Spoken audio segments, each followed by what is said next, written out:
And just a little over a week ago, that severe weather left damage in parts of central North Carolina, including Wilson County. Well, now there's a chance the same storm system that's moved out of the Midwest and the South will bring more gusty winds and the threat of tornadoes tomorrow. CBS 17's Sonia Gabargo speaks with the Red Cross about what you need to do now to prepare. As soon as that watch come down, especially to go ahead and have that plan into place and get to that place of safety. When strong storms and tornado watches or warnings hit, Sharon Hayes with the Red Cross says make sure you have a plan for where to take shelter.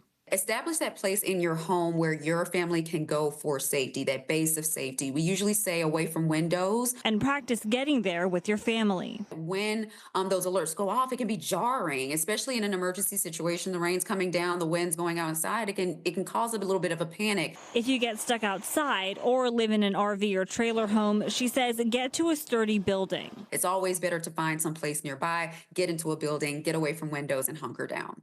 Hayes also says have a go kit with food, water, and medications in case of damage to your home or a power outage. You want to have at least 3 days of supplies that you can carry with you. That also includes backup batteries, phone chargers. Outages are a possibility with strong winds expected.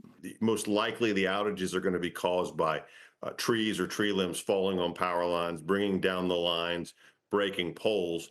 And that same wind can also create limitations for us being able to put our buckets up in the air. Duke spokesperson Jeff Brooks says stay away from downed lines and report them as soon as possible. And so if you do encounter a down power line, you should always assume that it has electricity on it. And he says in some cases it can cause a brush fire if it's in an area where there's grass or dry material.